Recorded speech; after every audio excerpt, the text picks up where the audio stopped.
أنا اسمي مجيد، أنا اسمي مجيد. مستحيل أدخل البرايم. تدري ليش؟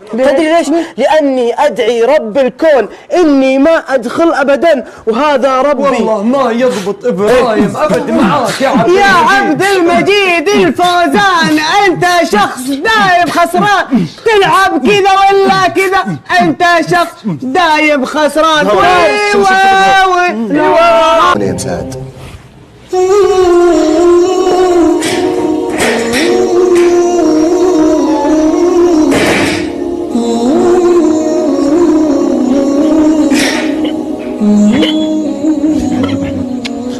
ابو حماد مو كذا يا ابو حماد، ارفع راسك يا مال الشحن. ابو حماد ارفع راسك يا ابو حماد. يا ابو حماد قم ارفع راسك يا مال الشحن. خله ابو حماد. وش ذا الكلام يا ابو حماد؟ اخو العيال ابو حماد، هذه مسابقه يا ابو حماد.